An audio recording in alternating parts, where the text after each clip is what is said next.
Vamos a tener 10 minutos para preguntas y respuestas. La idea es que esto sea dinámico e interactivo. Y lo que sí le voy a pedir es que se pongan en muted cuando no están participando y que cuando intervengan para hacer preguntas sean lo más concisos posibles, así tenemos tiempo de tener muchas preguntas para los ponentes. Así que Santiago, te dejo el piso para vos. Perfecto. Muchas gracias, Agustín. Muchas gracias, Irma. Muchas gracias a CEPS, a CEP y a la Universidad de Leiden por la invitación. Y desde luego es un honor compartir esta sesión también con Eleonora, con Marta, con Irma y contigo, Agustín. Y con los oyentes, como ocurre ahora en estos medios, alrededor de todo el mundo y con diferentes horarios. Así que buenos días, buenas tardes, incluso algunos buenas noches. Voy a ir deprisa y a poner mi tiempo, porque la presentación, como podréis ver, es muy amplia.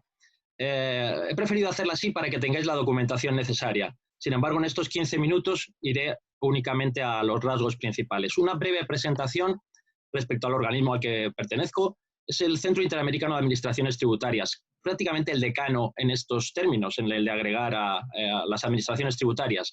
Y tiene 42 países miembros. Los hay casi todos los americanos, países europeos, africanos, e incluso un país asiático, la India, que no es cualquiera. Eso es lo que hace que abarque casi el 45% del PIB mundial y un tercio de la población en términos de personas bajo estas administraciones tributarias. ¿Y a qué nos dedicamos y en qué se basa lo que voy a presentar durante estos minutos? Pues primero, uno de nuestros pilares es el de realizar y difundir estudios y publicaciones. Aquí están las de 2019. En total, han sido, y perdonad, es que estoy moviendo la pantalla para verlo yo también aquí, en total han sido 25 publicaciones en diferentes idiomas, fundamentalmente en español, pero casi todas también publicadas en inglés, con una cantidad de descargas bastante significativa, más de 10.000. Y los temas tratados son muy, muy amplios. Y esto que es solamente 2019. Precios de transferencia, cómo son los datos de las administraciones tributarias, sus ingresos, en este caso en conjunto con la OCDE, con CEPAL, con el BID, una revista de administración tributaria sobre diferentes temas específicos de nuestros socios y después todo tipo de documentos de trabajo. Resaltaría, por ejemplo, analizando la presión fiscal en América Latina y el Caribe y, desde luego, para el tema de hoy, cuáles son los gastos tributarios en los países miembros del CIAT y fundamentalmente dentro de Latinoamérica, del ámbito latinoamericano. Además, tenemos un blog que os puede interesar. En este mismo año ha habido 61 posts y ha recibido más de 300.000 lecturas. Otro de nuestros pilares es al que podéis acceder también es que recopilamos datos básicos para el funcionamiento de estas administraciones. Cuáles son las alícuotas en los principales impuestos, su recaudación, los gastos tributarios, datos de gestión tributaria, dónde encontrar los códigos, tratados, tribunales, etcétera, etcétera. Bueno, no me extiendo, pero os recomiendo que entréis en ellos para tener más datos respecto a lo que vamos a hablar hoy. Además de estos temas más volcados en los estudios y en la divulgación de datos, prestamos asistencia técnica directa a las administraciones, tanto en proyectos de largo o medio plazo, con algunas fundaciones, y en este mismo año hemos abierto otros proyectos. Hemos colaborado en Paraguay, en Panamá, en Colombia, en Brasil, en Marruecos, Kenia, Nigeria, etc. Y en tercer lugar, otra de nuestras funciones es ofrecer cursos especializados en administración tributaria. Aquí tenéis un elenco de todos los que se dan, difícil encontrarlo en otras plataformas, y el número de estudiantes también es significativo, 12.000, pertenecientes fundamentalmente a administraciones tributarias, y simplemente en 2019 dimos formación a más de 600 estudiantes.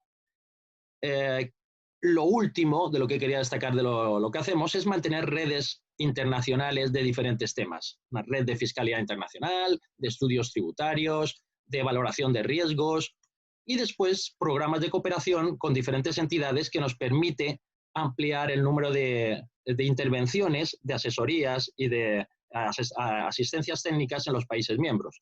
Los tenemos con la Conseco de Suiza, lo tenemos con NORAD de Noruega, lo hemos tenido durante mucho tiempo con GIZ de Alemania y, por supuesto, colaboramos con otros organismos internacionales. Aquí estoy resaltando el de la OCDE, pero nuestra colaboración con CEPAL o con BID es igualmente relevante.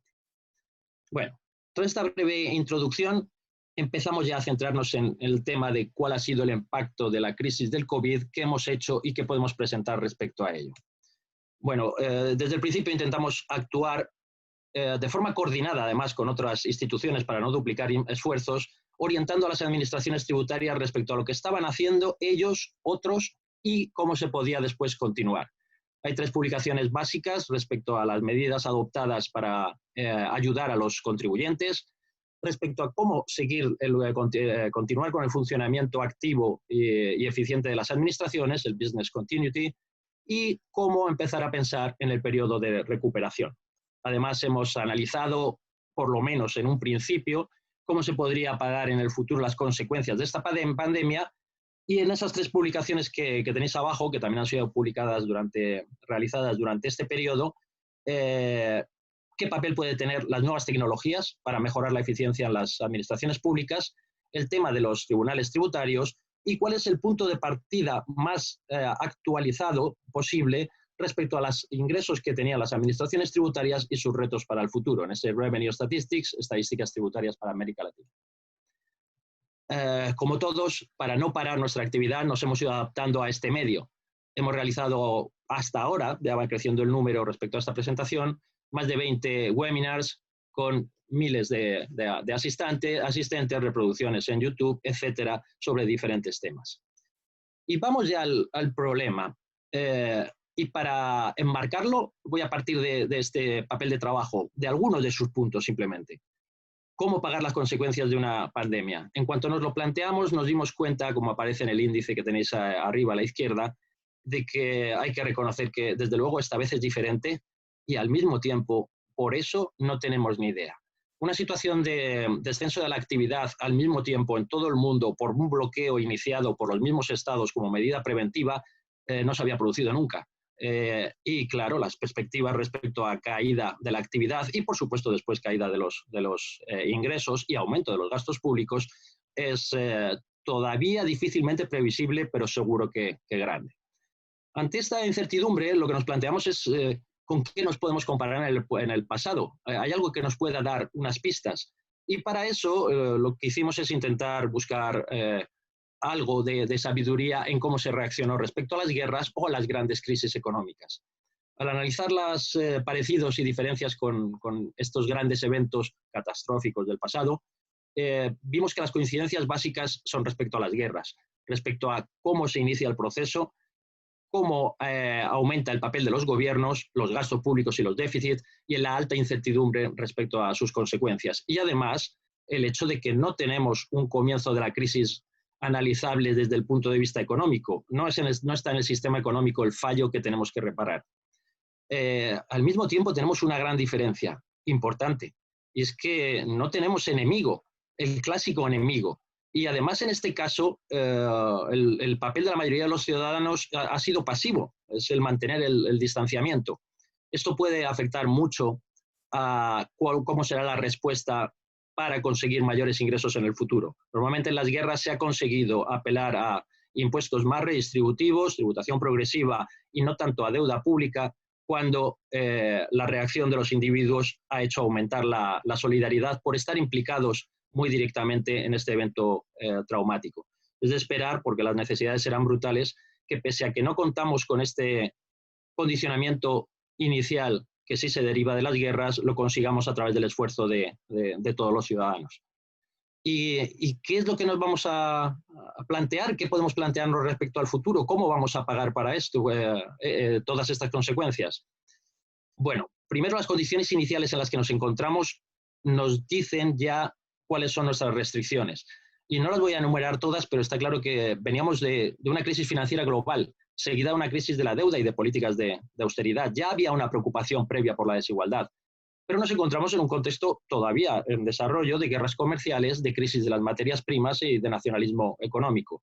La política monetaria, en la mayoría de los casos, está activa casi hasta su agotamiento, con tasas de interés mínimos. Y después teníamos todos los grandes retos de la economía digital y cómo grabarla.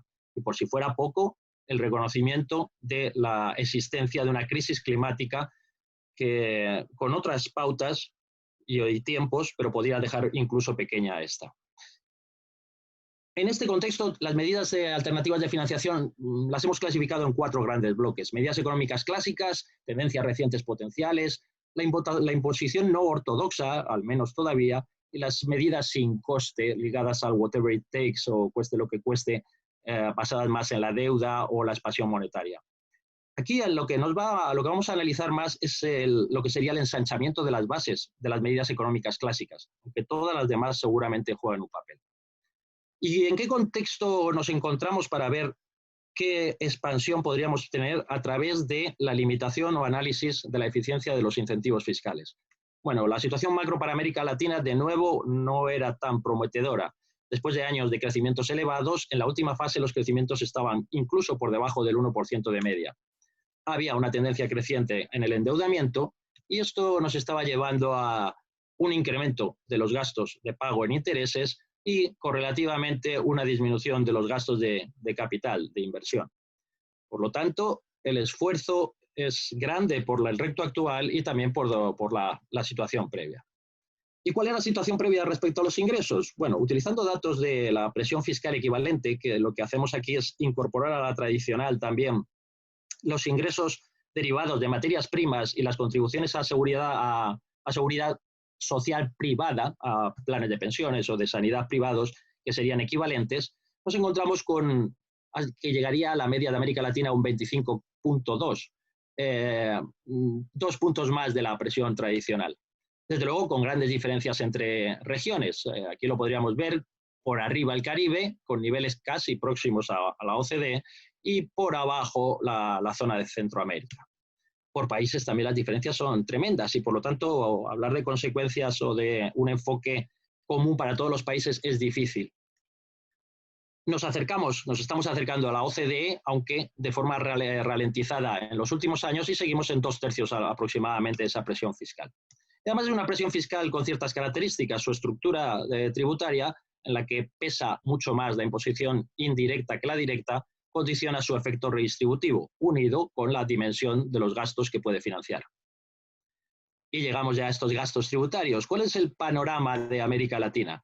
Bueno, el que tenéis en las publicaciones disponibles en la página web y en la base de datos, al menos el panorama es amplio.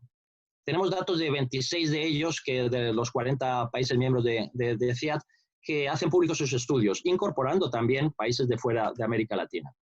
No vamos a entrar en los datos individuales, pero bueno, el promedio es un 4% del PIB, más o menos un 4% del PIB. Algo menor en promedio, este gasto tributario, al de los países seleccionados de fuera de América Latina, que alcanza el 5%. En el caso de América Latina, ¿dónde se centra sobre todo? Pues más de la mitad es gasto en IVA, por lo tanto, tasas reducidas para ciertos productos. Este tipo de peso del gasto tributario se invierte cuando vemos impuestos sobre la renta de personas físicas, que tiene mayor peso, mucho mayor peso fuera de América Latina. Si consiguiéramos reducir todo el incentivo tributario, ¿cuánto se incrementaría la presión fiscal excluyendo cotizaciones sociales? Pues hasta en un 25%, un incremento muy incluso superior al que se produciría fuera de América Latina, que sería de un 20%. Por lo tanto, hay un espacio, hay un margen para poder analizarlo. Lo difícil es saber cómo analizar cuáles de estos incentivos son eficientes o no, si están bien diseñados y cómo reducirlos. Hay una publicación que también se puede encontrar en la página web, Diseño y valoración de los incentivos tributarios en los países de desarrollo, que puede servir como guía. Analiza teóricamente esta metodología y hace también un análisis tipo para Costa Rica y los incentivos al turismo. De esta publicación querría destacar algo que parece muy sencillo, muy casi tonto. Es una lista de verificación respecto a qué cosas tendríamos que tener en cuenta a la hora de diseñar o corregir nuestros incentivos. Es verdad que aquí aparece como para países en desarrollo, pero le podemos quitar ese apellido, es para todos los países del mundo. Y esto consiste en, primero, determinar cuál es la política económica que queremos alcanzar. Y después aspectos muy prácticos. ¿Cuál es la autoridad responsable administradora de los incentivos? ¿Cómo se coordinan las autoridades responsables? ¿Cómo se determina la base legal para esos incentivos? En su discrecionalidad, dónde se fijan los detalles, cuáles son las bases legales, qué personas son elegibles para acceder a los incentivos, en qué tiempo, cómo se determina su ubicación, etcétera. ¿Cuál es la actividad habilitadora para poder acceder a estos incentivos? cómo se mide la utilización de activos en la actividad para acceder a los mismos, o cómo se mide la mano de obra asignada, o incluso los pagos recibidos o efectuados respecto a la actividad que se beneficie. Desde luego, todo esto además desemboca en cómo calcular el resultado de la actividad que puede verse beneficiado, cómo se aplican las tasas, los beneficios y cómo se suministra información para el control, la solución de controversias y el incumplimiento. 13 puntos que, si los fuéramos siguiendo uno a uno, nos permitirían evaluar si de verdad lo estamos haciendo bien. Y como queda menos de un minuto, lo único que quiero decir es que para la aplicación de todo esto, cómo es la administración tributaria es fundamental. De nuevo, aquí contamos con una encuesta internacional con varios de los socios bien conocidos que nos proporciona datos de prácticamente todo el PIB mundial, toda la población mundial. Y en este podemos ver todas las características de las administraciones y si están preparadas o no para analizar estos incentivos y para funcionar en este contexto. En este panorama, y de forma muy resumida, lo que os quería decir es que afortunadamente las administraciones de América Latina sí que están muy avanzadas en algunos aspectos, y es en la aplicación de tecnología, en cómo es el registro fuera del papel, en cómo se realizan las declaraciones y si son obligatorias vía electrónica, qué canales se han utilizado para presentarlas, cómo se utilizan los canales digitales de pago, o si han incorporado nuevas tecnologías o nuevos desarrollos tecnológicos como la facturación electrónica. Y afortunadamente América Latina y sus administraciones tributarias están en los niveles más destacados. Ya para finalizar, hemos analizado incluso algunas de las experiencias de uso de la factura electrónica durante estos tiempos y esta crisis. Y aquí está, por ejemplo, el caso de Brasil o el de Ecuador que voy a destacar. Gracias al uso de la factura electrónica, el Servicio de Rentas Internas ha podido ver día a día, casi segundo a segundo, cómo ha sido la caída de la actividad y analizar en qué sectores económicos y ubicación geográfica se producía. De esta forma, diseñando mejor las intervenciones para intentar amortiguar la caída de la actividad económica y también preservar, en cierta forma, los ingresos. Bueno, en los documentos que hemos hecho junto con la OCDE aparecen más recomendaciones y más recopilación respecto a qué han hecho las administraciones en este tiempo, qué medidas han tomado para apoyar a los contribuyentes, que centrado en la administración tributaria casi siempre ha sido desplazar en el tiempo los pagos, las declaraciones o amortiguar las las obligaciones de auditoría o informativas, y después consideraciones respecto a cómo continuar el negocio, desde cómo dar facilidades a los contribuyentes a también proteger a su personal. Y bueno, hasta aquí quería llegar, creo que me he pasado un par de minutos, disculpas por eso, no, hay mucha más información en CIAD, por supuesto. Muchas gracias, Santiago, muy interesante, y lo que les iba a decir, que vamos a compartir las presentaciones de todos los ponentes, así como el video del evento, así que la presentación, que tiene mucho material, la van a poder encontrar disponible. Yo voy a usar el poder de moderador y formular la primera pregunta. A mí lo que me parece muy interesante del caso latinoamericano es la relación entre gastos tributarios, incentivos fiscales y informalidad. Sabemos que en la región hay un alto índice de informalidad, alrededor del 60%, obviamente que es difícil de estimar. Me gustaría, y digo, es importante porque de alguna manera reduce la base impositiva, y obviamente eso hace que la carga, el burden, ¿no? Como decimos, la carga recaiga sobre el sector formal, que es muy acotado, y por otro lado, como política, como target de política pública, es por definición imposible beneficiar al sector informal a través del sistema fiscal, no a través de un gasto tributario, por una cuestión que justamente por definición están por fuera del sistema fiscal. ¿Cuál es tu pensamiento sobre informalidad y gastos tributarios, sobre todo en el contexto del COVID-19? Muchas gracias, Agustín. Una pregunta fundamental como todas las que haces. En este caso, bueno, primero, desde luego, los niveles de informalidad medidos como se quieran medir en América Latina son elevadísimos, sea por la contratación o sea por economía sumergida. En ambos casos eso desde luego afectaría a la recaudación y a qué efectividad pueden tener los gastos tributarios, los incentivos. Pero de principio sí que dirías que cuando se utiliza datos para ver quién es y cómo es el sector informal, normalmente son desgraciadamente, bueno, por realidad, sectores de muy, muy bajos ingresos. Es una informalidad ligada a economía de subsistencia.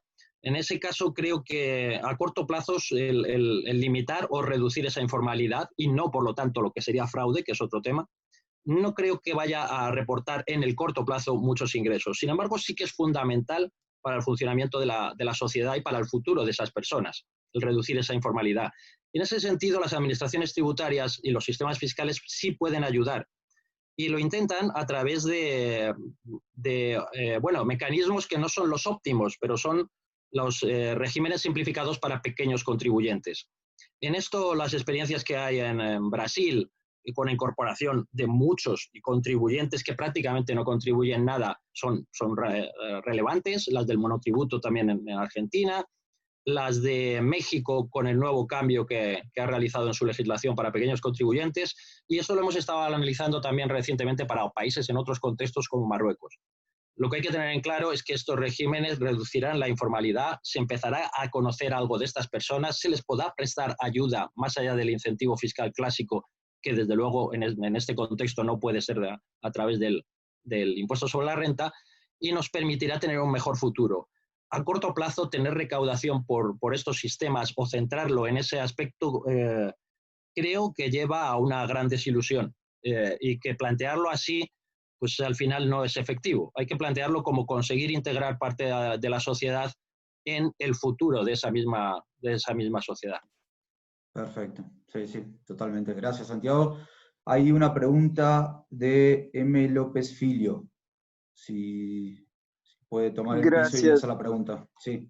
gracias. Bueno, soy Marcos López, soy asesor de justicia económica y desigualdades de Christian Aid para América Latina y el Caribe. Muy buena la presentación. En un punto hablaste sobre la importancia, o sea, de la ciudadanía, la movilización de la ciudadanía en ese proceso, ¿verdad? Y hablaste un poco, tocaste en el tema de la tributación progresiva, pero no hablaste, por ejemplo, de impuestos sobre la riqueza, ¿verdad? Que también es un modo de movilización de la ciudadanía para hacer el pago de la cuenta de esa reconstrucción, de esa recuperación. Entonces, no sé, quizás pudieras hablar un poquito más sobre cómo desde el CIAT ustedes están reflexionando sobre la tributación sobre la riqueza como una solución fiscal para la crisis que estamos y que vamos a seguir aún por un tiempo. Gracias. Muchas gracias. Desde luego, el tema de la tributación de la riqueza es fundamental, porque además forma parte de las reclamaciones que han surgido en muchos países de América Latina, pero también en otros ámbitos. Nosotros no hablamos generalmente de política tributaria. Sin embargo, sí, en este tema, por su relevancia, hemos hecho algún estudio y está publicado respecto a qué potencialidad recaudatoria podría tener. Claro, como es de hace 2 años, todo esto, las cifras exactas cambian, y lo puedes encontrar en documentos de trabajo del CIAT. De forma muy resumida, respecto a la tributación de la riqueza, tiene, desde el punto de vista técnico, algunas ventajas claras. En un momento en el que la actividad económica está paralizada, va a caer muchísimo. Centrarnos en tributación inmediata ahora del consumo o incluso de las rentas, que van a decrecer en gran medida, tanto empresariales como personales, no tiene muchas posibilidades. Por lo tanto, las variables stock, la riqueza ya acumulada previamente, es la única casi que se podría tomar como referencia, aunque se verá afectada, desde luego, por la valoración de los activos, sobre todo en aquellos que estén sujetos a cotización. Entonces, en ese sentido, hay una posibilidad. Otra cosa es que el diseño de un impuesto sobre la riqueza es terriblemente complejo y sabemos todos los posibles inconvenientes que tiene. Para que pudiera tener cierto éxito, debería estar dentro de un pacto fiscal que tuviese en cuenta todas las diferentes fuentes de financiación. Y en ese marco creo que es fundamental el que también la tributación de la riqueza pudiera tener un papel. De hecho, incluso los organismos internacionales recomiendan, al menos parcialmente, elementos parciales de esta riqueza, como son las propiedades inmuebles, que tengan un mucho mayor papel en la recaudación en América Latina. En el papel de trabajo sí que hablamos mucho de qué pasó en las guerras y la tributación de la riqueza. Tanto impuestos sobre el patrimonio como impuestos de sucesiones y donaciones surgieron en muchos casos o tuvieron un impulso importante durante incluso y después en la fase posterior de recuperación de las guerras. Pero todo ello gracias a un consenso respecto a cómo distribuir los sacrificios. Algo que si no hacemos un esfuerzo mental para saber que aquí, pese a que todas las bajas las tiene el mismo bando, también va a ser necesario en este caso, aunque no tengamos ese enemigo. Sin esa reflexión va a ser difícil el conseguir el consenso suficiente para que el papel de la tributación de la riqueza exista. Y ya digo de nuevo que no se puede pensar en solucionarlo solo con tributación de la riqueza. Los retos y las caídas de la recaudación que estamos viendo son tan significativos que no llegaría, ni podríamos hacerlo sin un gran daño en términos de eficiencia. Muchas gracias, Santiago. O sea, es un tema muy relevante, ahora se está discutiendo de esta migración que podría ser generada por tributos a los más ricos y a la riqueza en muchos países de Latinoamérica hacia jurisdicciones donde los impuestos son más bajos, así que totalmente relevante. Muchas gracias, pasamos a Leonora. Leonora, gracias. todo tuyo. Voy a compartir acá pantalla.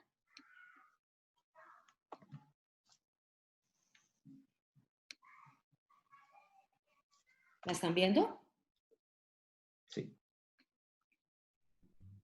Perfecto. Bueno, hola a todos. Muchísimas gracias por esta invitación. Me siento muy honrada. Un agradecimiento especial al profesor Augusto Redonda, también a Irma Mosquera, obviamente desde la Universidad de Leiden y de este proyecto transnacional tan importante que ella está liderando, y obviamente a todos mis copanelistas.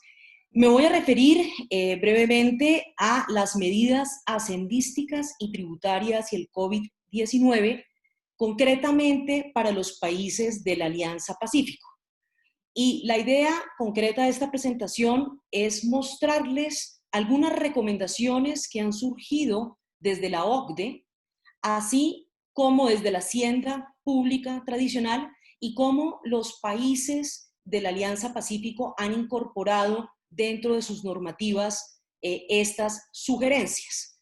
Ya Santiago se había referido a algunos trabajos de la OCDE donde se plantean una serie de sugerencias, no recomendaciones a las administraciones tributarias a nivel global, con el fin de aliviar la carga tributaria de los contribuyentes que tienen problemas de liquidez u otro tipo de dificultades para presentar declaraciones tributarias o pagar sus obligaciones. En el slide encuentran los links que los llevan a estos reportes de la OCDE. Considera la OCDE, sin embargo, que obviamente estas medidas van a depender de los contextos fiscales de los países, así como de los arreglos normativos propios que deben efectuarse para su adopción. Voy a referirme muy rápidamente a cuáles son esas medidas tributarias sugeridas por la OCDE. Extensión de plazos y cuotas para presentar declaraciones, para realizar el pago de los impuestos. Suspensión de procesos y de sanciones e intereses, inclusive promoviendo el reintegro a contribuyentes. El acceso a nuevos planes de pago o extensión de los existentes. La suspensión de la recuperación de la deuda, inclusive no contemplando el embargo de salarios, cuentas bancarias u otros activos. Devoluciones y reembolsos expeditos, de esa manera para asegurar flujos de dinero. Y obviamente recomienda la OCDE que deben coexistir medidas específicas para limitar los riesgos de fraude. También recomienda la OCDE brindar certidumbre tributaria, es decir, dar un ambiente de seguridad jurídica para los contribuyentes, y restringir las fiscalizaciones tributarias a los asuntos de fraude tributario. También mejorar los servicios mediante el uso de canales digitales, líneas telefónicas, extender las horas de operación de la administración tributaria, estrategias claras de comunicación a través de los medios web, identificando contribuyentes vulnerables, proporcionar temporalmente beneficios sociales y apoyo a los ingresos de los individuos, compensaciones en efectivo a los hogares de bajos ingresos, prestaciones por desempleo, entre otras, renunciar o diferir las contribuciones a la seguridad social del empleador y los independientes, así como los impuestos sobre la nómina, obviamente buscando una política de reducción de costos laborales, y claramente recomienda la OCDE revisar la amplitud de los sectores cubiertos dependiendo del impacto económico del confinamiento, brindar concesiones fiscales a los trabajadores de la salud y otros sectores relacionados con la emergencia, compensando, por ejemplo, las horas extras laborales o eximiendo parcialmente los ingresos laborales del impuesto sobre la renta, así como de las contribuciones a la seguridad social. Eliminar temporalmente el IVA, los gravámenes arancelarios, los trámites aduaneros u otros impuestos para la importación de artículos relacionados con la pandemia, como por ejemplo alimentos, medicamentos, bienes de capital. Y aquí la OCDE pues, recomienda un estricto control en la selección de los bienes, así como en el manejo del beneficio mediante una cuidadosa administración. Ajustar los pagos anticipados requeridos sobre la base de una obligación tributaria esperada que se asemeje más a aquella final probable, dado el volumen de las ventas o utilidades esperado. Aumentar la generosidad de las provisiones de pérdida arrastradas, carry forward, donde las empresas opten por recibir un pago único en efectivo que iguale las pérdidas impositivas acumuladas multiplicado por una tarifa de impuestos sobre la renta corporativa. Y finalmente, pues la preparación para la recuperación, inclusive a través de la política fiscal, buscando una consolidación fiscal al disminuir la pandemia. Ahora, desde la hacienda pública tradicional, pues obviamente en una situación de emergencia como esta, la idea es aumentar los ingresos, ejecutar un gasto progresivo, siempre teniendo en mente los objetivos clásicos de asignar los bienes, redistribuir la riqueza, estabilizar la economía y obtener el desarrollo económico. Ahora, ¿cómo se han adoptado estas sugerencias de la OCDE y de la hacienda pública tradicional en los países de la Alianza Pacífico? Y aquí básicamente en esta tabla que la elaboré con base en información gubernamental, así como en las bases de datos del Instituto Colombiano de Derecho Tributario, y que se encuentra actualizada para Colombia al 6 de junio y para otros países a la primera semana de mayo, pero nos permite darnos una idea de cuáles son las medidas que más han sido adoptadas. Aquí las encuentran en número las medidas para Colombia, para Perú, para Chile, para México, donde en amarillo vemos el mayor número de medidas dirigidas concretamente a la extensión de plazos y cuotas, así como a la eliminación temporal del IVA, gravámenes arancelarios, trámites aduaneros y otros impuestos a la importación de artículos relacionados con la pandemia, seguido por la suspensión de procesos. Colombia, como ustedes ven, pues ha sido muy activo en las medidas tanto de naturaleza tributaria como hacendística. Creo que hemos optado por casi todas las medidas, en ejecución de gasto, en mejorar los servicios, en proporcionar temporalmente beneficios sociales y apoyo a los ingresos de los individuos, entre otras. Perú sigue en número de medidas, posteriormente México y finalmente Chile. Vamos a ver cómo México tiene una política desarticulada, es decir, es una política por estados y no una política federal. En Colombia, además de las medidas que acabo de mencionar de la OCDE, hemos creado el impuesto solidario por el COVID-19 que pagan los funcionarios públicos. Actualmente está en revisión de constitucionalidad, así como la eliminación temporal de una sobretasa eléctrica y un fracasado día sin IVA, bueno, fracasado desde la perspectiva de la salud, exitoso desde la perspectiva económica. Y hay una serie de medidas hacendísticas que se han tomado, nuevas fuentes de ingresos, donde hay que ser cuidadosos porque la mayoría son recursos de préstamo que deben pagarse en el corto plazo, Es el caso de unos recursos del Fondo de Ahorro y Estabilización y del Fondo de Pensiones Territoriales. También excedentes de liquidez de entidades estatales administradas por entidades financieras, la posible redención anticipada de títulos valores, la reorientación de algunas rentas de destinación específica de entidades territoriales para el estado de emergencia, así como Colombia una agenda amplia de gastos para atender las necesidades sociales, transferencias monetarias a los beneficiarios de programas de familias en acción, protección social del adulto mayor, jóvenes en acción, la compensación del IVA, que para mi gusto es una preparación para muy prontamente, muy seguramente grabar la canasta básica familiar, entre otras. Y muy recientemente también la suspensión temporal de la regla fiscal en nuestro país. En Perú también se suspende las reglas fiscales vigentes y se establecen una serie de medidas para la reactivación económica nacional. En Chile se realizan también unas medidas adicionales a las que acabo de mencionar, como la condonación y devolución a sus beneficiarios en el mes de abril de la retención del impuesto sobre la renta de los meses de enero y febrero, así como la aceptación como gasto tributario de todos los desembolsos asociados para enfrentar las contingencias sanitarias generadas por el COVID, que son deducibles respecto de sus ingresos tributarios. Y finalmente en México, esfuerzos aislados, no medidas federales, medidas adicionales a la OCDE, como por ejemplo descuentos y estímulos fiscales en tributos como el control vehicular, el hospedaje, el impuesto predial, entre otros, dependiendo de la normativa estatal. Y, por ejemplo, medidas ascentísticas específicas para el estado de Aguascalientes o Chihuahua, como la creación del Fondo de Desarrollo Económico para la canalización de los ingresos y ejecución de gastos y programas emergentes de financiamiento empresarial y apoyo económico.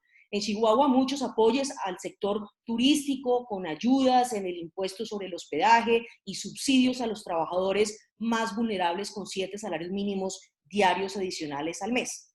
Un poco la pregunta es, ¿qué pasa si la pandemia se prolonga y qué plantea la OCDE?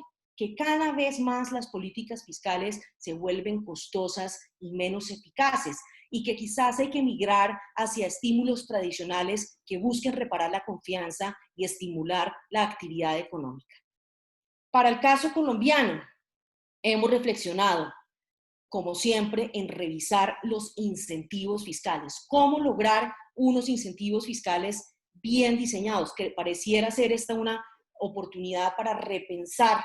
Y definitivamente, como lo voy a publicar en un capítulo de un libro que está liderando Irma Mosquera, denominado Incentivos Fiscales en los Países de la Alianza Pacífico, el proyecto BEPS y la Agenda para el Desarrollo Sostenible, concluyo que la problemática de los incentivos tributarios a nivel latinoamericano está sobrediagnosticada. De esa manera, es necesario realizar un análisis costo-beneficio de los incentivos otorgados y por otorgar, y esta es una maravillosa oportunidad para repensar el sistema tributario colombiano.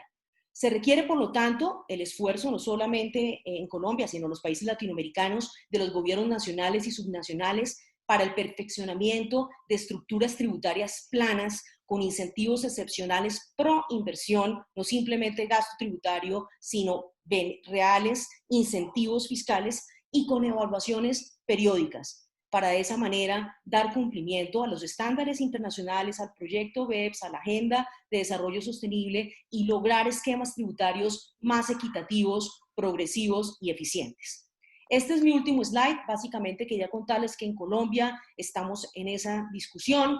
Se ha discutido, como ahorita se mencionó en la anterior presentación, el reforzar el impuesto a la riqueza o el impuesto al patrimonio para personas acaudaladas, siguiendo las recomendaciones de los economistas colombianos, pero también de algunos extranjeros como Piketty, Saez y Zuckman, entre otros. Hay quienes están en contra de esto porque pueden generarse mayores dobles imposiciones, tanto internas como internacionales, así como que en Colombia ya tenemos hipergravado la riqueza. Entonces habría que pensar en un rediseño institucional tributario.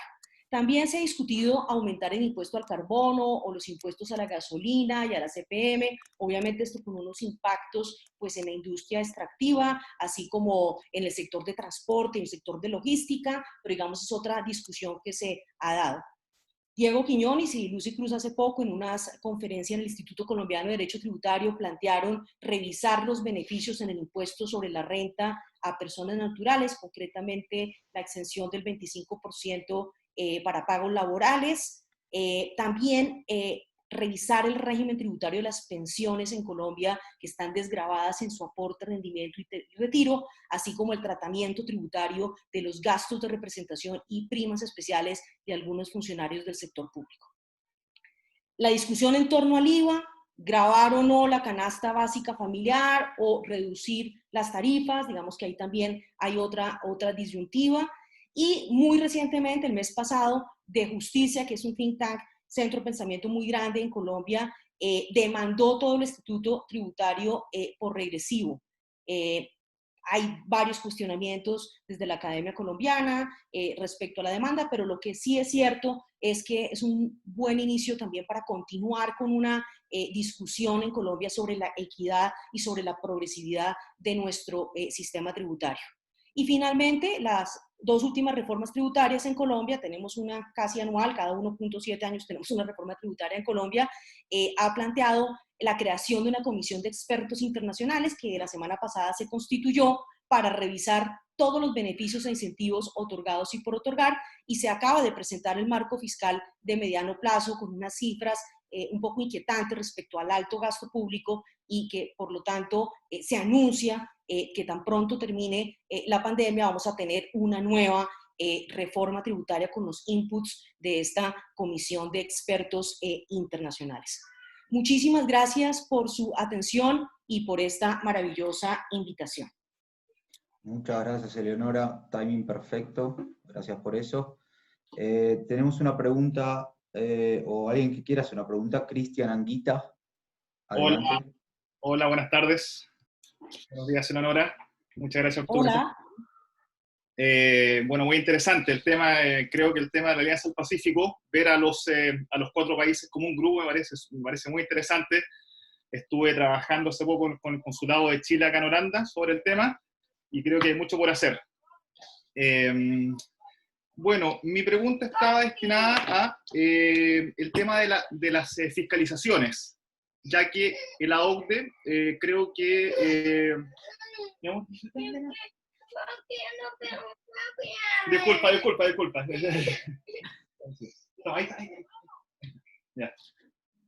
Disculpen. Porque la OCDE quiere limitar el tema de las fiscalizaciones a únicamente a las defraudaciones, si entendí bien.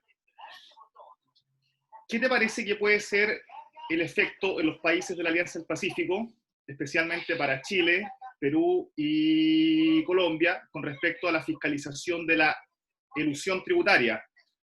Ya que estos 3 países tienen una cláusula general anti-elusión que es bastante nueva. Entonces, ¿cómo crees tú que puede afectar esta directriz por parte de la OCDE a la fiscalización de la elusión tributaria tanto de Chile, Perú y Colombia? Muchas gracias. Gracias por tu pregunta, Cristian. Yo la verdad creo pues que estos son meras sugerencias de la OCDE, pero pues evidentemente no podemos dejar de lado los fenómenos elusivos y la incorporación y la aplicación de estas cláusulas antiabuso. En el caso colombiano se crea en el 2012 la cláusula general, se modifica en el 2016, del 2012 al 2016 no hubo aplicación, y yo creo que estos son esfuerzos pues que nosotros no podemos parar, hay que continuar en esos esfuerzos. Yo realmente haría un llamado a que la DIAN continuara con el uso y con su implementación, así como también el uso de otras medidas antiabuso, que no son únicamente la cláusula general, sino yo diría que las últimas reformas tributarias, por lo menos en el caso colombiano, son antiabuso y antielusión. aunque también lo he dicho en escenarios académicos que hay múltiples contradicciones en Colombia, porque por un lado tenemos todas estas medidas, pero por el otro lado estamos llenos de amnistías tributarias y de normalizaciones tributarias. Entonces estamos mandando un mensaje equívoco en relación con la creación de cultura tributaria. Pero yo pienso que eso es un tema de política pública que tenemos que seguir trabajando, y días sin IVA como el que acaba de suceder en Colombia, pues claro, manda un mensaje totalmente diverso a la creación de cultura tributaria en nuestro país. Gracias, Eleonora. Gracias. Tenemos una pregunta de André Moreno, que me pidió a mí que la haga porque tiene problemas con el micrófono. Dice, ¿considera que el impuesto solidario en Colombia es una medida idónea y ayuda al recaudo? Es decir, ¿es realmente significativa la medida en términos de recaudo? Y por otro lado, ¿no sería contrario al principio de igualdad respecto de los trabajadores del sector privado que no están sometidos a dicho impuesto? Bueno, en este momento, como lo mencioné, está en revisión de constitucionalidad esa medida en Colombia, y yo creo que tenemos que ver una tensión, la tensión entre equidad e igualdad, obviamente, por un lado, y por el otro lado, la solidaridad. La solidaridad. Es una situación de caída de los recursos, es una situación donde se requieren recursos para ejecutar un gasto progresivo. Evidentemente es una medida que genera unas tensiones en cuanto a la equidad, pero también, pues, ¿quiénes son los que tienen mayor estabilidad? Los funcionarios públicos. Por ende, ellos son quienes podrían, estabilidad laboral, podrían aportar para generar una solidaridad de ingresos. Soy un poco escéptica respecto a la constitucionalidad, creo que podría ser inconstitucional, pero si miramos este principio un poco más amplio de la hacienda pública, de la cooperación, uno podría decir pues que son los funcionarios quienes tienen empleo estable y quienes deberían aportar. Si tú gravas al sector privado, pues vas a generar de pronto mayores dificultades en ese sector que requerimos que sea más activo en la generación de empleo y en la reactivación económica. Pero digamos que se da esa tensión, esperemos a ver cuál va a ser el pronunciamiento de nuestra Corte Constitucional. Gracias, Eleonora. Tengo una más, cortita por ahí, desde Lima, Alberto Zúñiga. Una condonación de sanciones, multas, ¿podría ser una buena medida en esta época de difícil situación económica de los contribuyentes? ¿Cuál es tu visión sobre esto? Lo es, definitivamente yo pienso que hay que ayudar. Obviamente, he sido una crítica de las amnistías tributarias, pero en este momento en particular, donde necesitamos es que no haya más desempleo, que haya activación económica, yo creo que es una sugerencia de la OCDE, esta que tú estás planteando, y creo que sí se debería implementar y se ha implementado en los países en la región. Muchas gracias. Y último, porque tenemos 4 minutos para pasar al siguiente ponente, Andrea Riccardi, de Uruguay, que quisiera hacer un comentario sobre el tema. Andrea. Sí, buenas tardes allá, buenos días todavía acá en Uruguay, un saludo a todos. Quería hacer un comentario sobre el tema del impuesto COVID, el impuesto solidario, porque en Uruguay, no sé, Leonora, a partir de qué fecha, ¿cuándo fue que se introdujo ese impuesto en Colombia? Nosotros en Uruguay estuvo vigente un impuesto similar, de las mismas características, sobre los salarios de los funcionarios públicos que obtenían determinados ingresos en la mano, en monto líquido, ¿no? Y un poco la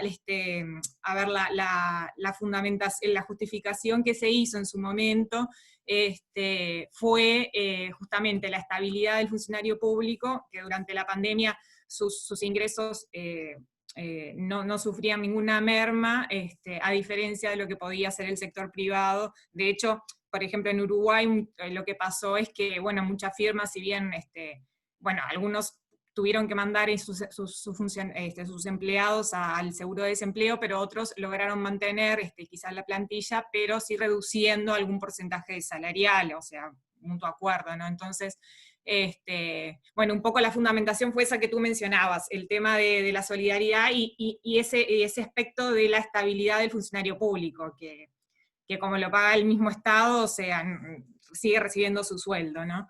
Así que nada, eso. Quería comentar porque es una medida capaz que no tan común en estos momentos, y me llamó la atención que, bueno, que Colombia también lo hubiera tomado. Gracias. Muchas gracias, Andrea. Gracias, Eleonora, Andrea. ¿algún comentario muy, muy breve o pasamos directamente a Marta? No, lleva un par de meses esa medida en Colombia y va a extenderse un periodo adicional, salvo algún pronunciamiento de la Corte Constitucional en contrario. Pero muchas gracias por compartir la experiencia uruguaya. Gracias, Eleonora. Muchas gracias. Bueno, pasamos directamente entonces a Marta, que nos va a hablar un poco del caso español, para darle contexto iberoamericano al evento. Marta. Muchas gracias, Agustín. En primer lugar, muchas gracias a todos por esta amable invitación, especialmente a Irma Mosquera, amiga de otros proyectos, y enhorabuena por todas estas iniciativas y proyectos que tienes en camino y con excelentes resultados.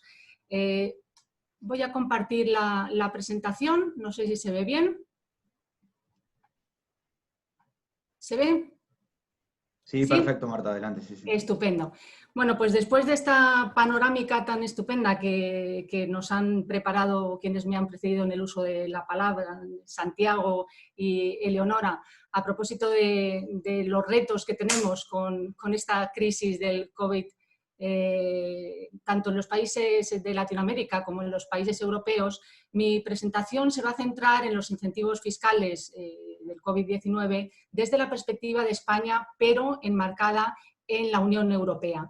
Quisiera empezar planteando la cuestión desde un contexto general. Estamos ante un problema global, no es un problema de los países de Latinoamérica, ni un país de los países europeos o de los países asiáticos. La pandemia es una situación absolutamente excepcional que impacta en el sector sanitario, en el sector económico y en el sector social.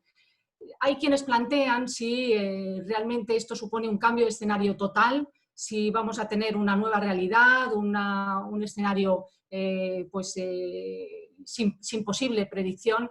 Lo cierto es que parece que hay consenso en que esta situación lo que hace es intensificar los problemas que teníamos todos los países y acelerar las tendencias. En la Unión Europea se están manejando unas cifras y unas previsiones de una caída hasta un 16% del Producto Interior Bruto en el año 2020. Y si nos vamos a datos de España, pues si antes de la COVID teníamos un 14% de desempleo, las cifras y previsiones rondan en torno al 25%.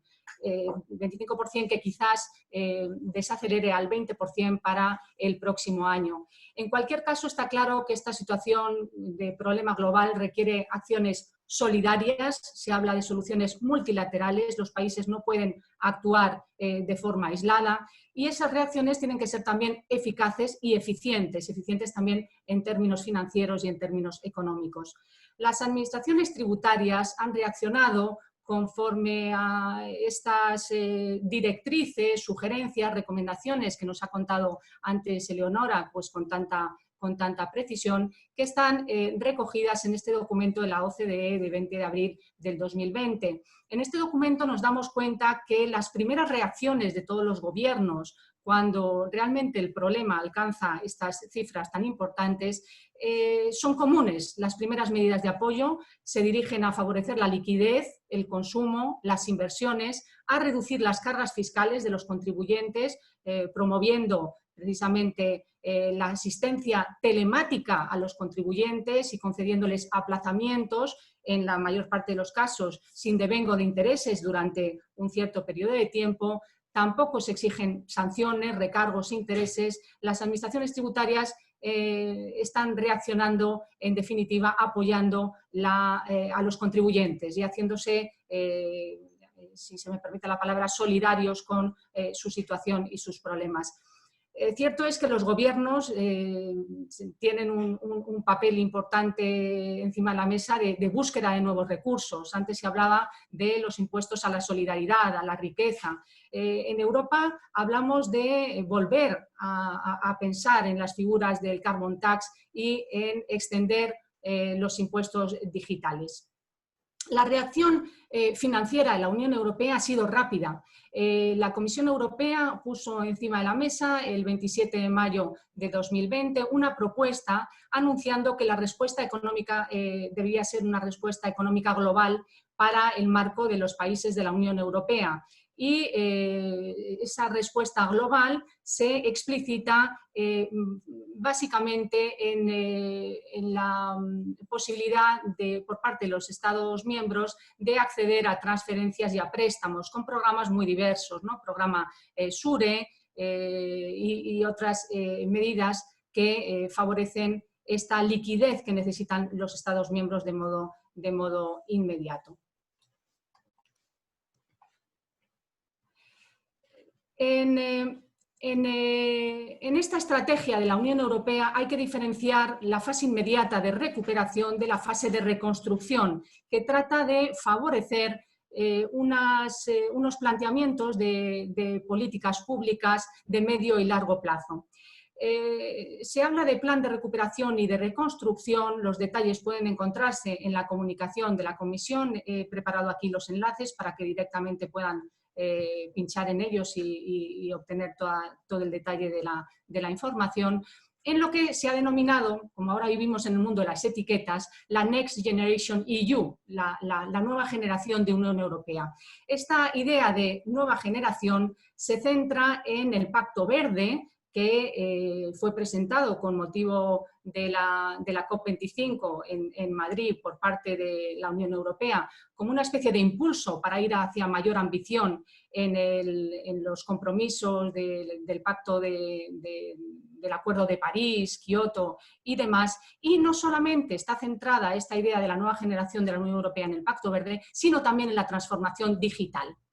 Esta idea se plasma en transferencias y préstamos de 750.000 millones de euros. Aquí tienen también el enlace a Next Generation EU con todo el detalle de cómo se plantean las cifras de transferencias, préstamos, acceso a determinados fondos y demás.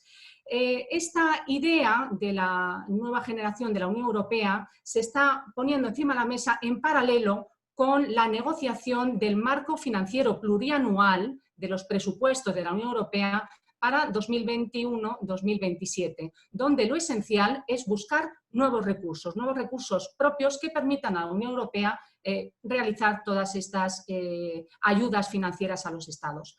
Lo más importante, desde mi punto de vista, dentro de este marco de estrategia europea de recuperación y reconstrucción, es que se flexibilizan las normas de disciplina presupuestaria, de tal manera que los Estados pueden endeudarse más allá de los límites previstos en el Tratado de Funcionamiento de la Unión Europea, con lo cual esto ha llevado a un endeudamiento público por parte de todos los Estados de la Unión Europea tremendo. Ya no hay que cumplir con los criterios de disciplina presupuestaria rígidos, con el escenario del control que hacen las instituciones europeas a los planes de presupuestos de los Estados miembros, y se han flexibilizado también las reglas del control de ayudas de Estado. En Europa y en los países europeos, realmente la limitación más importante para decidir los incentivos fiscales está en este régimen comunitario de control a las ayudas de Estado. Ayudas que pueden también, por supuesto, adoptar la forma de ayudas fiscales. Se plantea en este marco temporal de flexibilización al control de ayudas de Estado la posibilidad de que los Estados miembros promuevan y adopten medidas de ayudas públicas selectivas, pero condicionadamente. Esto es un dato muy importante, puesto que la Comisión Europea recientemente ha puesto encima de la mesa que no se pueden adoptar ayudas para favorecer a determinadas empresas, como por ejemplo se está planteando en Francia con el sector del automóvil, si se condiciona a que las empresas vuelvan al país, ¿no? Que este control pasa del control de la disciplina presupuestaria al control de las ayudas de Estado. Lo cierto es que la estrategia política de la Unión Europea es ir hacia una Europa sostenible, resiliente y justa, basada en la transición ecológica y digital.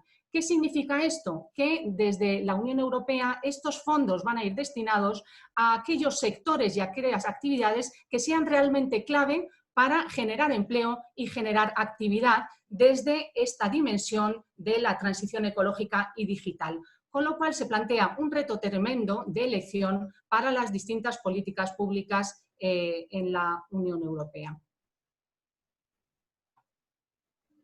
¿Qué es lo que se ha hecho en España? Bueno, en España el estado de alarma se decretó con fecha 14 de abril y se adoptaron las primeras medidas generales por el Real Decreto 463/2020. A este Real Decreto siguieron muchísimos reales decretos que adoptaron medidas sectoriales para el sector de la sanidad, la seguridad, interior, tráfico, protección civil, transporte y movilidad, defensa. Se concedieron subvenciones a los colectivos más vulnerables, expedientes de tramitación de lo que se llama en España ERTE para soportar una especie de temporalidad en el empleo hasta que la empresa pues, se pueda reactivar y pueda abrir sus negocios. Se adoptan también medidas de refinanciación, medidas para que se pueda negociar los alquileres, etc. Pero las medidas puramente adoptadas en el ámbito tributario no están todas ellas en una norma, sino que progresivamente se han ido adoptando todas estas medidas que Eleonora había puesto encima de la mesa al hablar de las recomendaciones de la OCDE. En España, efectivamente, se han concedido aplazamientos de deudas tributarias, se ha concedido suspensión a la ejecución de las garantías, se han ampliado los plazos para recurrir. El Real Decreto Ley 14/2020 adopta medidas para pymes y autónomos a los efectos de dejarles tributar y declarar conforme a los datos reales sin tener que esperar a los requisitos legales temporales asociados al tiempo para poder pasarse de un régimen a otro. El Real Decreto Ley 15/2020 adopta medidas ya sustantivas, no en el orden procedimental, en el IVA, en el impuesto sobre sociedades, en el IRPF. A este Real Decreto sigue el 17, que promueve el sector de la cultura y actividades culturales, el Real Decreto 22, que crea un fondo COVID-19 para las comunidades autónomas y permite las actuaciones también tributarias por videoconferencia. Y por último, el último Real Decreto Ley 23/2020, que adopta medidas de incentivo en el ámbito tributario, afecta al sector de la automoción. Respecto de estas medidas específicas para el ámbito tributario, hay que decir que se separan las medidas especiales para el ámbito aduanero, porque todo ello nos viene de la competencia de la Unión Europea. Y aquí realmente pues hay que acudir a las guías de la Comisión de la Unión Europea y al portal de la agencia, que recoge las preguntas y respuestas frecuentes planteadas para tener esta seguridad jurídica de la que también hablaba Eleonora. Estamos en un momento muy complicado, a efectos también regulatorios, y realmente lo que se está haciendo es acudir a la web del Ministerio de Hacienda, donde se tiene transparencia en la información de esas medidas, para el caso aduanero, desde luego, al link de aduanas, y recomiendo también ir al resumen del Instituto de Estudios Fiscales, que está actualizado a fecha 22 de junio de 2020, donde además se puede encontrar una introducción de cuáles son los datos macroeconómicos que se han manejado en España antes y después del COVID. También el Boletín Oficial del Estado cuenta con unos códigos tributarios especiales para el COVID. Y realmente ahí se puede encontrar toda la información. ¿Cuáles son, dentro de los incentivos fiscales adoptados en España, los que podemos decir afectan al derecho sustantivo, van más allá de estas normas procedimentales? En primer lugar, hay una modificación importante en el IVA respecto de los tipos de gravamen. Se aprobó en el Real Decreto Ley 15/2020 la modificación del tipo de gravamen a un 0% para determinadas entregas de productos sanitarios. Pero es importante señalar que en este caso la medida se adopta con carácter temporal. No es una reforma tributaria que tenga una entrada en vigor sin carácter temporal, ¿no? a diferencia de la reducción de tipos de gravamen al 4% para libros, periódicos y revistas digitales. En este caso, la verdad que era una demanda del sector que se igualara ese tipo de gravamen reducido del 4% a lo digital, y en este caso la reforma no es de carácter temporal.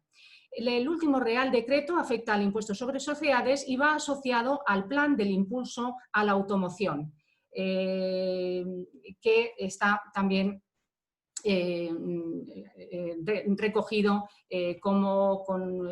contemplando una serie de medidas importantes para reformar el sector de la automoción en España, incluyendo medidas fiscales. En este caso, las reformas se concretan en aumentar el porcentaje de deducción de gastos de innovación tecnológica para el año 2020 y para el año 2021 en el sector de la automoción del 12% al 25%. Y se establece también la libertad de amortización solo para el 2020 en el caso de aquellas inversiones que reduzcan el impacto ambiental. También esta medida es exclusiva para el sector de la automoción. Y por otro lado, el impuesto sobre sociedades, por el Real Decreto Ley 22/2020, también contempla una deducción para las inversiones en producciones cinematográficas.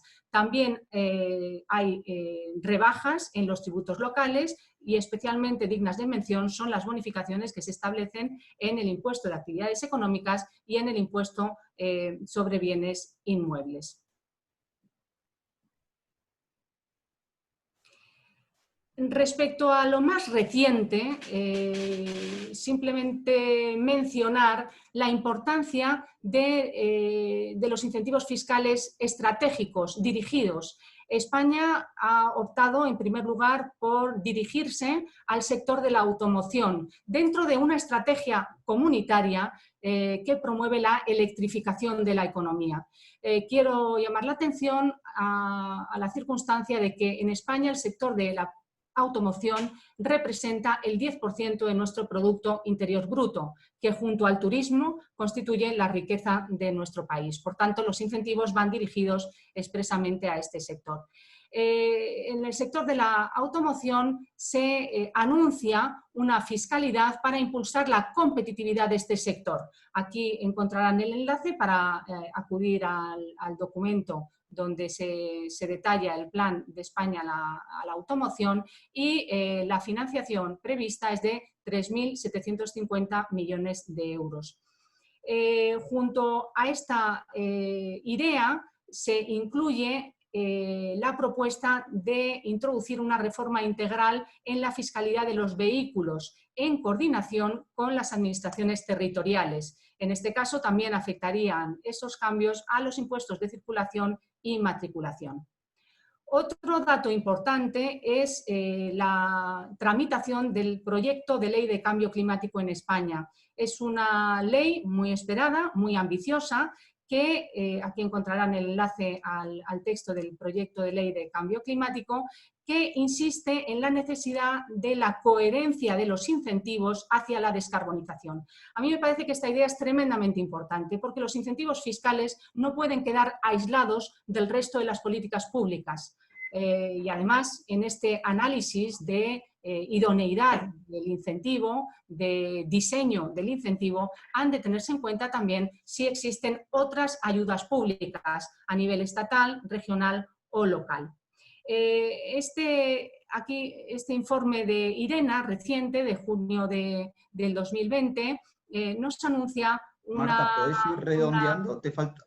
¿Podés ir redondeando? Porque tenemos varias preguntas para vos, por eso te digo. Muy bien, ya termino. Anuncia una inversión de $1 millón de inversiones en energías renovables que nos llevaría a la creación de 25 empleos por inversión.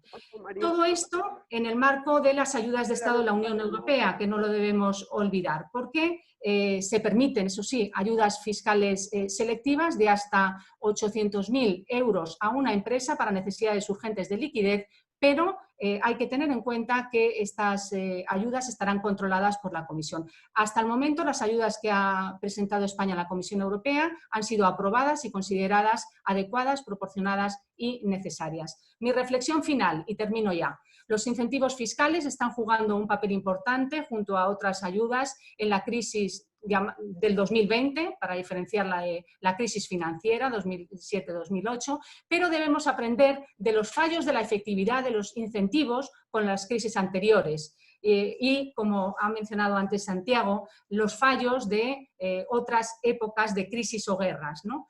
Y tener en cuenta el escenario actual, que apuesta por el multilateralismo y por la cogobernanza.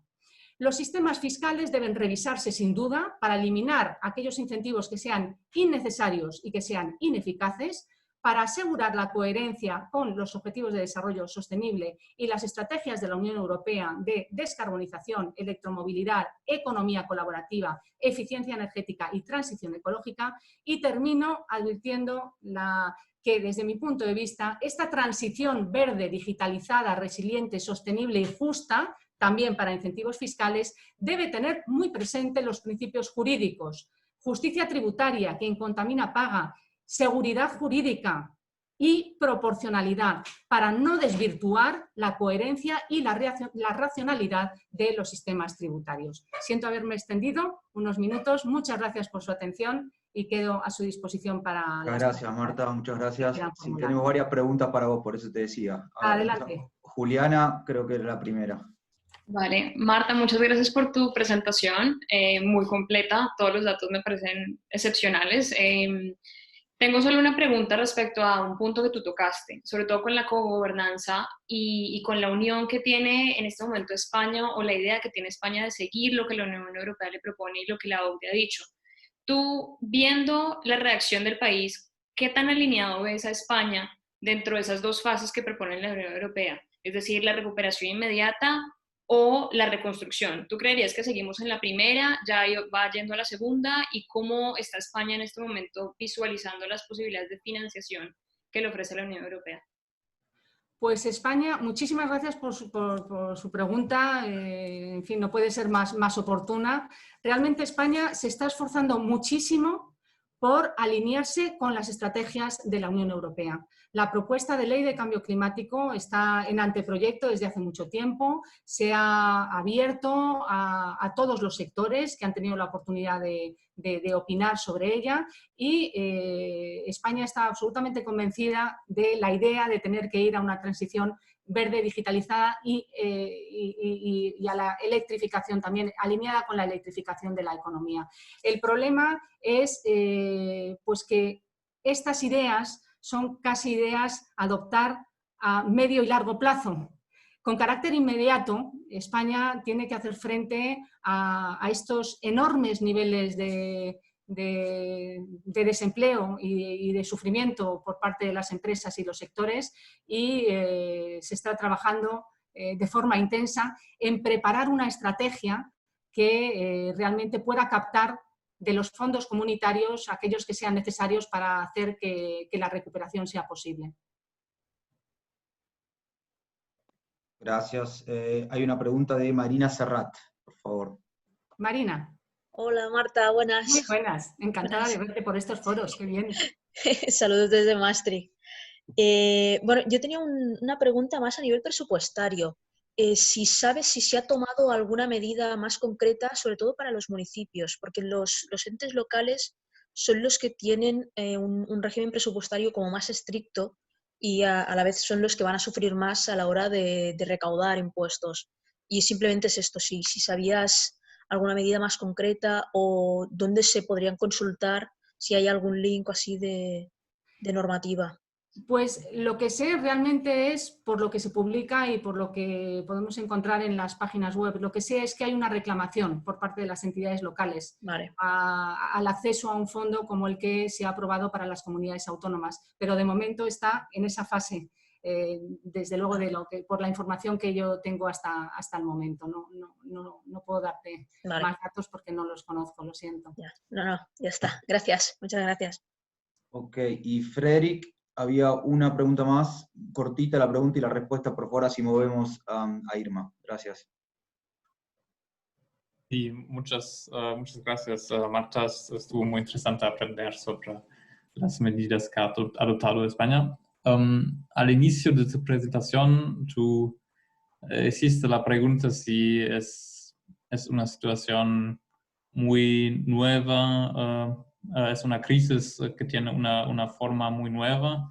Te quería preguntar si, ¿cómo juzgas las medidas que se han adaptado al nivel de España y también al nivel de Europa? ¿Qué es el grado de innovación? ¿Son también respuestas nuevas a una crisis nueva o son ya los que conocen ya las medidas que conocimos de antes?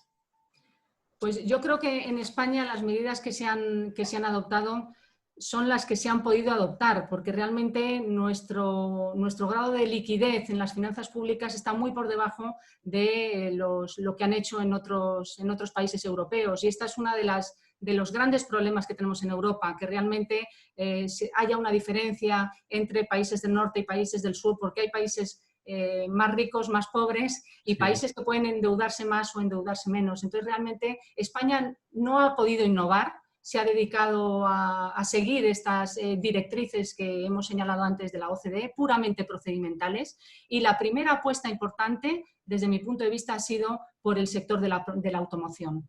Yo creo que este es un dato importante que hay que poner encima de la mesa, sin perjuicio de que los detalles sobre cómo se ha diseñado este paquete de apoyo a la automoción pues sean mejorables o no sean mejorables. El problema que tenemos en España es que no tenemos presupuesto, vivimos con un presupuesto prorrogado desde hace unos años. Entonces, sin presupuesto pues tampoco se puede gobernar.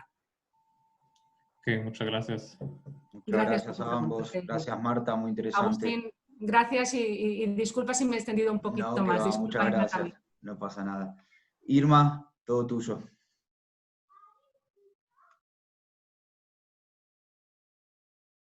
Irma, no te escuchamos.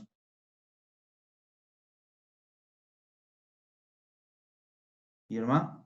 Yes. Ahora sí. Estaba compartiendo la pantalla y se me olvidó quitarme. Bueno, primero que todo, muchas gracias a todos por participar y es un gusto también nosotros poder decir que estamos también trabajando en la parte de incentivos tributarios, incentivos fiscales y estamos, pues ustedes saben, normalmente pueden saber que el proyecto Global Tax Gopher, que busca la gobernanza global tributaria, mira lo que empezó con el BEPS, pero resulta que ahora la situación de COVID y los problemas que los países tienen también ha sido relevante.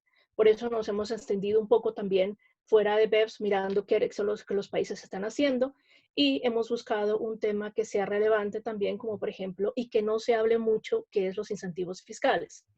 Por eso hemos traído dos organizaciones, una en inglés, donde también hay un documento que ustedes pueden compartir después, que se le va a compartir Jacqueline del Intergovernmental Forum of Mining sobre la parte de la industria extractiva, que Jacqueline lo va a compartir a través del chat.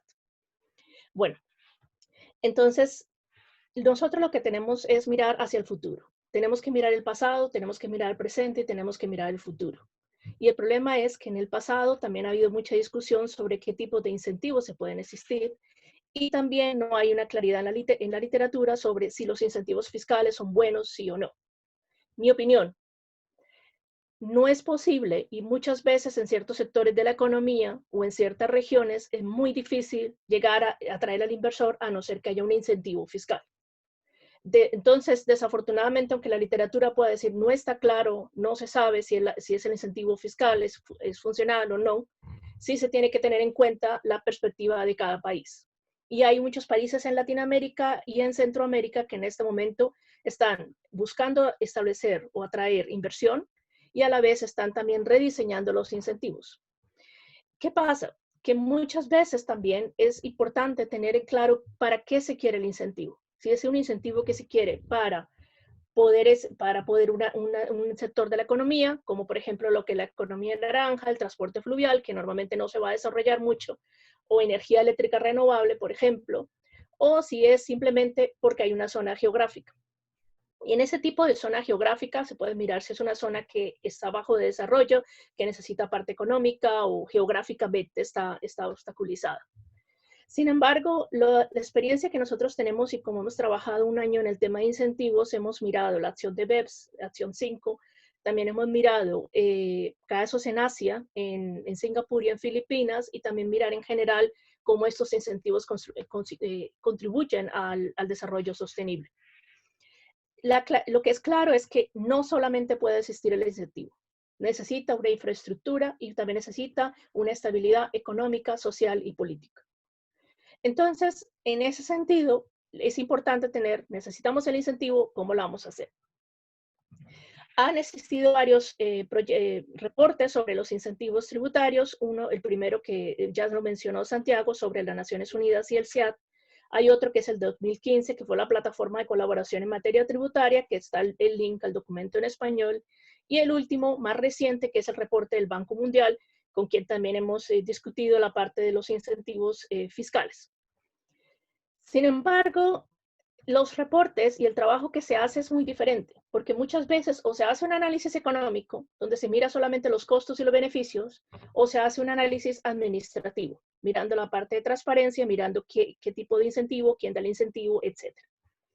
Pero es muy difícil también, y no hay mucha literatura donde se trabaje cómo es el incentivo y qué tipo de beneficios puede traer para el desarrollo sostenible. Todos hablamos de la Agenda 2030 del desarrollo sostenible, pero no es claro hasta qué punto yo le estoy pidiendo al inversor o le estoy pidiendo a la empresa que contribuya a desarrollar esos objetivos del desarrollo sostenible, como por ejemplo el crecimiento económico y social, pero a la vez estoy diciendo en esta ecuación de desarrollo sostenible, le estoy diciendo le voy a dar igualdad de oportunidades.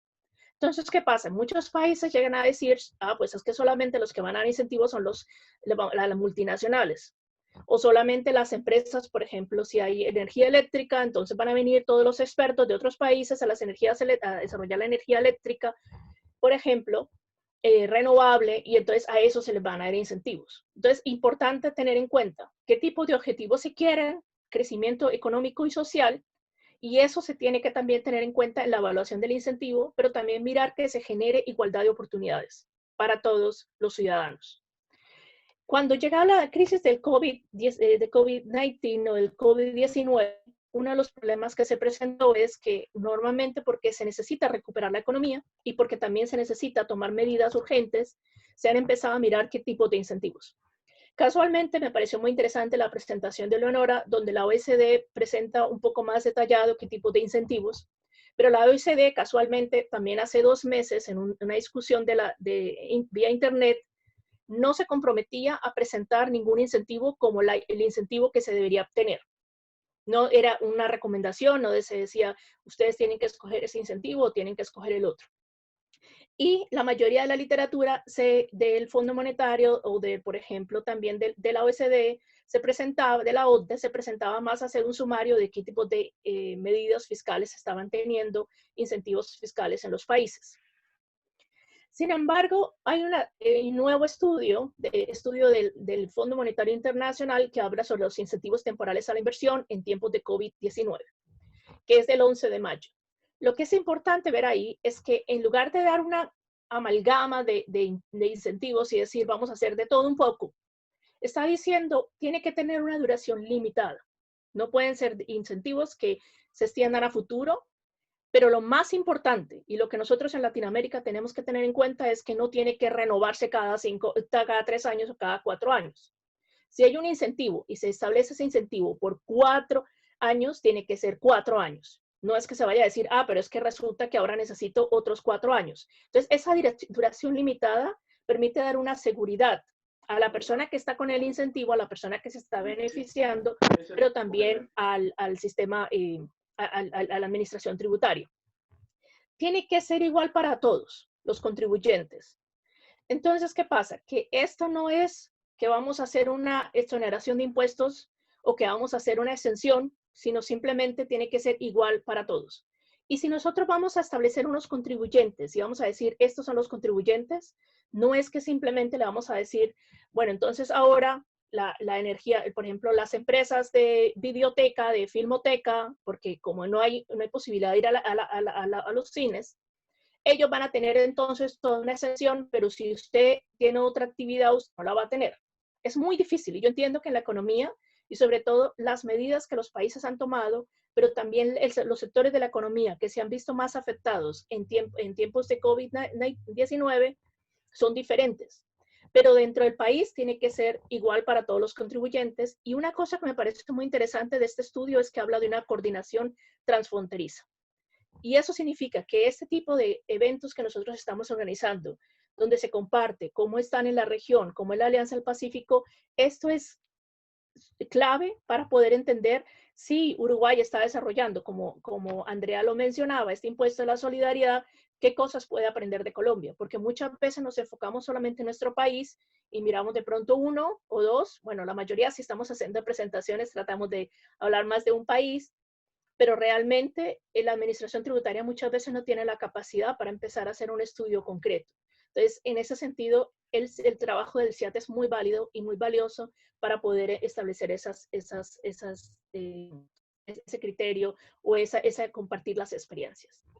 Me parece interesante que en general, cuando se miran los incentivos fiscales, por ejemplo, yo mencionaba la semana pasada en el seminario que nosotros hicimos en inglés, que, por ejemplo, Filipinas, que está en el proceso de establecer una reforma tributaria, que está en el proceso de cambiar sus incentivos tributarios, ha decidido crear un nuevo acto por la razón de COVID-19, simplemente rebajando el impuesto a la renta de 30% al 25%, efectivo a partir de julio del 2020, que no se sabe por cuánto tiempo, pero supuestamente parece que va a bajarse completamente, o sea, indefinido, pero a la vez también le daba la autoridad al presidente para que discrecionalmente, para que a su propio criterio pudiera desarrollar programas de incentivos en tiempos de COVID.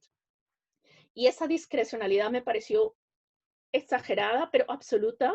Es muy difícil que haya una cosa, hay un momento de transparencia y de responsabilidad en ver este tipo de incentivos.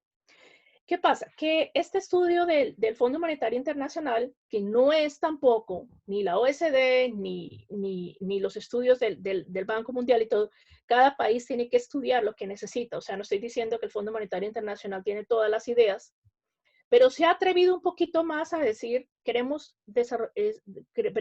traerles a ustedes este incentivo. Y es la amortización acelerada temporal. En ese caso, por ejemplo, si hay activos, y en ese caso de los activos hay una amortización, se va a hacer acelerada. Se puede hacer una forma, ¿cómo es lo que van a hacer? Entonces le dan una amortización, ya sea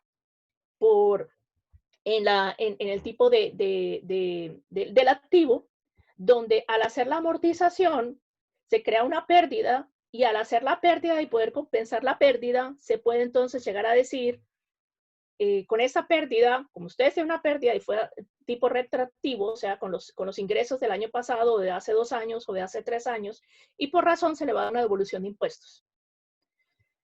Obviamente, cada país puede decidir si puede hacer o no esto, pero a mí me pareció interesante, porque en lugar de decir, vamos a rebajar los impuestos, o vamos a aplazar el pago de los impuestos, porque los países también necesitan impuestos y necesitan recoger dinero, esta amortización extra acelerada temporal permite entonces que si había ingresos en el pasado con un buen sistema de compensación de pérdidas, que también hay que tener cuidado que no sean compensación de pérdidas de 10 años para atrás o 10 años para adelante, porque tampoco esa es la idea, tiene que ser también limitado. Entonces, en ese sentido, si nosotros estamos mirando qué ha pasado, la falta de seguridad jurídica, la falta de claridad en qué tipo de incentivo. En el COVID también no hay claridad de qué tipo de incentivo se necesita. Podemos mirar hacia el futuro y mirar que realmente el tema de incentivos tributarios, incentivos fiscales se necesita regular. Y que esa regulación no tiene que solamente ser una parte económica, pero tiene que ser un complejo de evaluación de criterios que se deben tener en cuenta. Para ello, hemos mirado, por ejemplo, nosotros qué tipo de temas o qué tipo de elementos se han mencionado en otros reportes, pero también en la práctica de los países, teniendo en cuenta también lo importante que es intercambiar mejores prácticas entre los países. Lo primero que se tiene que tener en cuenta es la revisión sistemática de los incentivos. Entonces, el incentivo se va a mirar con un objetivo y el objetivo tiene que ser un objetivo claro. ¿Qué es lo que se quiere conseguir con ese incentivo? Si, por ejemplo, es un incentivo para la energía renovable, ¿cuál va a ser ese objetivo que se quiere? Pero el objetivo se tiene que también cuantificar. Si se quiere tener, por ejemplo, yo no sé, tanto de energía renovable, no soy mucho, Marta me ayudará con la parte de medio ambiente, se tiene que cuantificar para que en ese momento se diga, por ejemplo, cómo el incentivo puede coger ese objetivo. Pero también se tiene que tener en cuenta cuando ese objetivo, cómo es el desarrollo social y económico de la región. Muchas veces en países en vía de desarrollo, el incentivo se da dependiendo de quién está en el gobierno, dependiendo de quién está en el parlamento o en el Congreso y dependiendo de qué región se quiere favorecer o no se quiere favorecer. Entonces tiene que tener muy claro cuál es el incentivo, cómo se cuantifica y cómo va a contribuir al desarrollo económico de la región o el sector. También es importante mirar, y eso lo ha hecho mucho la literatura, inclusive el reporte de la plataforma de colaboración ha hablado mucho sobre los incentivos que se ven preferiblemente basados en los costos que en los beneficios. En lugar de darle un incentivo solamente por el beneficio empresarial, simplemente se van a establecer unas asignaciones específicas que se vinculan a los gastos de inversión. Entonces, volvemos a lo mismo. Amortización acelerada y créditos fiscales especiales, pero quitemos las exenciones tributarias que muchas veces son imposibles. Además de eso, el incentivo debe ser transparente. Y haya o no COVID-19, esta claridad que se debe tener en los incentivos debe existir en este momento. Por eso a mí me pareció sorprendente cuando veía lo de Filipinas, donde se decía simplemente, pues, el presidente va a poner los incentivos que considera necesario, estando en plena reforma de incentivos tributarios, supuestamente. Entonces, no debe haber un poder discrecional. Pero los incentivos también deben ser analizados en la ley de presupuesto. Y muchas veces eso también falta, porque simplemente no se habla del incentivo, pero tampoco se establece un presupuesto máximo. ¿Cuánto se quiere con el incentivo? ¿Qué tipo de presupuesto? ¿Cuál es como lo máximo que se quiere organizar? ¿Qué se quiere dar con el incentivo? Y a la vez también mirar una persona que sea el de ministro de Finanzas o de Hacienda para administrar y monitorear los incentivos. Evitar la proliferación de leyes. Casualmente Filipinas, que está en este proceso de reformar, por ejemplo, tiene 112 leyes de inversión, creo, más o menos. Entonces, ¿qué pasa? Que si llegan a proliferar todas las leyes que existen, cada uno por una inversión, o si hay muchas agencias también, entonces el problema es ¿a quién voy? Si yo soy inversor y yo quiero ver el incentivo, ¿a quién voy? Entonces es muy importante también una agencia única para los trámites requeridos para obtener el incentivo. Y estas son las cosas que nosotros debemos tener en tiempos de COVID-19 y lo tenemos que mirar también para el futuro. Y poder establecer entre países en Latinoamérica, aprovechar la circunstancia de COVID para hacer una evaluación de sus incentivos y para ver también qué tipos de incentivos se pueden en ese momento utilizar y a la vez cómo es el futuro y cómo se puede atraer la inversión. Y yo creo que esto era más o menos lo que yo tenía. Muchas gracias. Muchas gracias, Irma. También perfecto de nuevo, se agradece. Tenemos una pregunta de Milena Cárdenas Jiménez. Milena.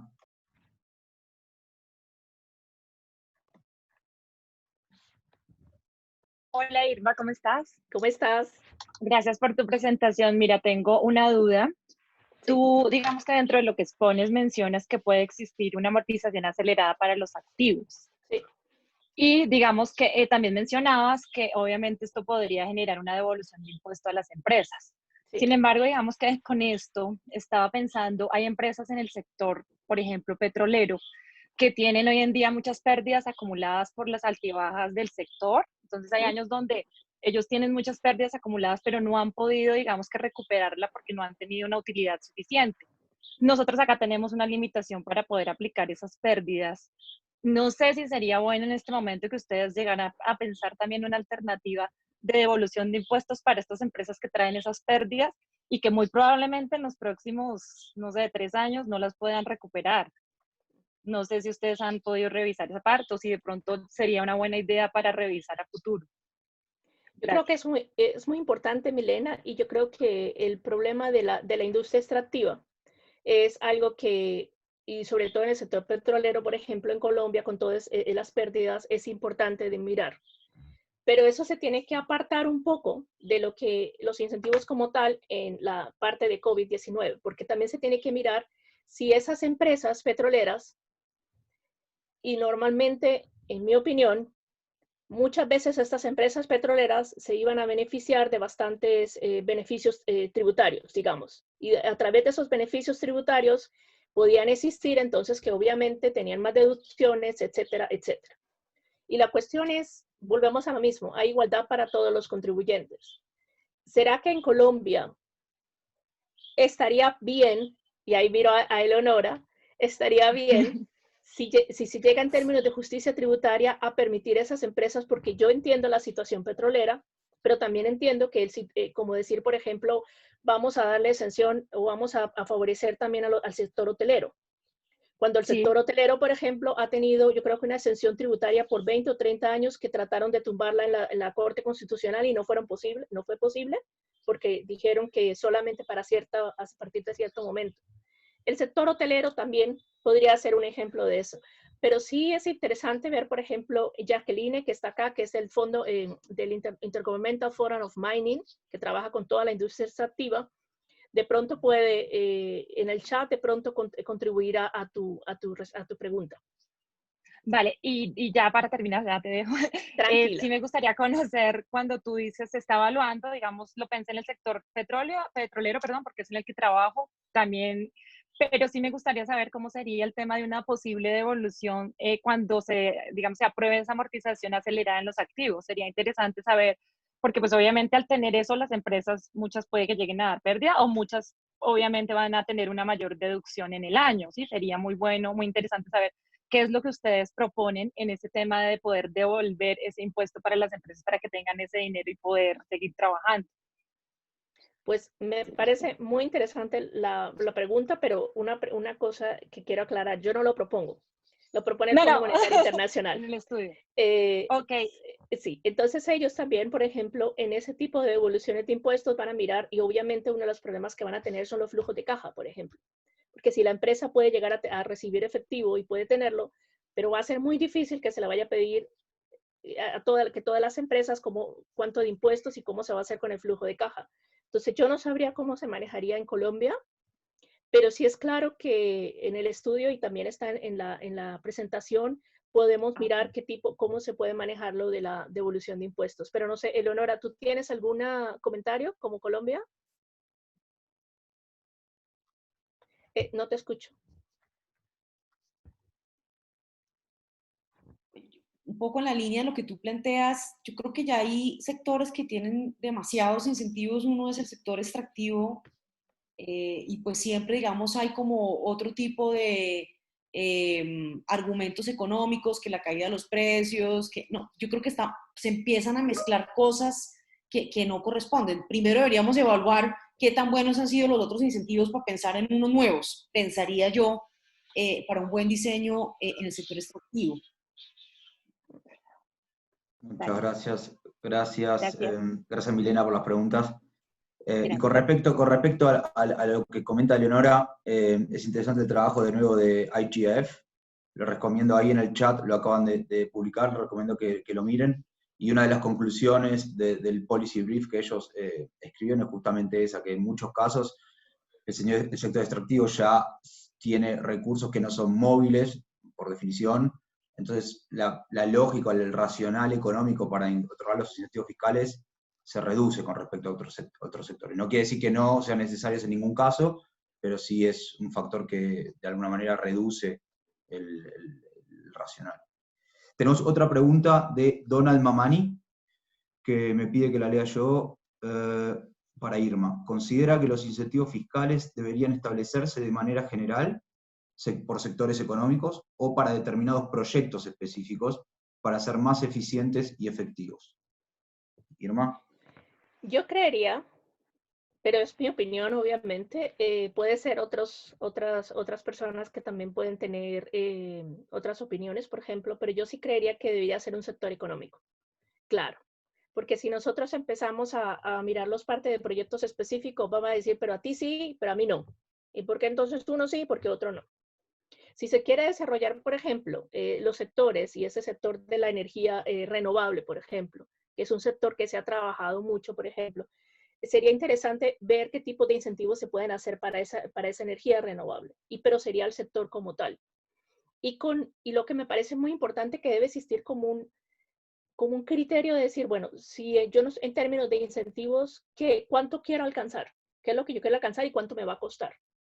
Pero muchas veces nosotros decimos, no, necesitamos el incentivo, hay que introducirlo ya, pero se nos olvida un poco que realmente, si después de 5 años el incentivo realmente, la gente está porque tiene el incentivo, pero no lo está porque quiere desarrollar la economía, es muy difícil entonces decir que ese incentivo sí está contribuyendo al sector. Perfecto. Aprovecho esta pregunta y el hecho de que Irma un poco abrió el piso para pasar a una sesión más general, donde si tienen preguntas para cualquiera de los ponentes, bienvenidas. Con respecto a esto último, un breve comentario de mi parte. Obviamente que al focalizar potencialmente sobre proyectos, uno aumentaría supuestamente la efectividad de los incentivos, pero también hay un trade-off con respecto a las distorsiones que se generan en el mercado, ¿no? Entonces, cuanto más enfocamos a nivel, o más restringida la definición del sector beneficiario del incentivo fiscal, o incluso si vamos a nivel proyecto, estamos incrementando considerablemente las distorsiones que se generan en la economía, que es una de las externalidades negativas que tienen los incentivos fiscales de por sí. Si hay más preguntas, yo acá tengo una pregunta, un comentario sobre Noruega, donde hay un ejemplo interesante con respecto a incentivos fiscales otorgados al sector petrolero. ¿Alguna otra pregunta que haya en el chat o alguien que quiera tomar la palabra? Hay una en el chat, pero no sé si la puedo responder. Yo te la paso a ti, Agustín. ¿Qué incentivos hay a las cargas sociales y qué tan convenientes son esos incentivos? Es de Néstor Gabriel López. Buenos días. Eso, perfecto. Néstor, ¿cómo estás? ¿Cómo estás? Muy bien. De Néstor Gabriel de México. Felicidades a todos los ponentes. He escuchado con atención el tema de los incentivos fiscales y bueno, entiendo que tradicionalmente se asumen como reducción, disminución o aumento de deducciones, o más que aumento, permitir que ciertas deducciones no alteren la base fiscal. Pero desde el punto de vista de carga social, ¿qué conveniencia hay ahora de que los patrones puedan en un momento dado realizar pagos adicionales a los extralegales, dijéramos, y que esos sean permitidos para efectos tributarios? En México eso se conoce como provisión social y desde hace muchos años ya, el sexenio pasado y lo que llevamos, están limitados al 50%. Me parece que en aras de abonar a un tema de no solo reducción de impuestos, que además la reducción de impuestos solo es para los que están en la base y no para los informales, ¿estamos de acuerdo? Me parece que en aras de abonar sería válido que hubiera un poquito más de dispersión o más pago hacia los trabajadores, generando un mayor esquema de desarrollo, ambiente de desarrollo. Sí, el crecimiento sabemos que va a estar limitado, ya las cifras son muy alarmantes, pero puede haber un poco de desarrollo si ese poco crecimiento que hay, o al menos el tema económico se puede dispersar hacia la base de trabajadores, pero tiene que haber incentivos desde las cargas sociales, porque si no, evidentemente se encarecería también el costo de producción de las empresas. ¿Cómo lo abordan sus países? México no se puede, la comunidad empresarial lo demandó muchísimo, pero realmente México no otorgó muchos incentivos en realidad. Pero ¿ustedes cómo lo han abordado en sus países? ¿Hay incentivos a la carga social, es decir, a los pagos que los patrones deben hacer a sus trabajadores de tal manera que puedan permitírsele pagos adicionales que eventualmente no causen ni las cuotas del seguro social y eventualmente tampoco el impuesto de la renta? Gracias, Diner. Por ahí, Santiago, ¿estás por ahí? Si la querés tomar vos, que es un poco más, podés dar alguna visión de algunos países de Latinoamérica en especial.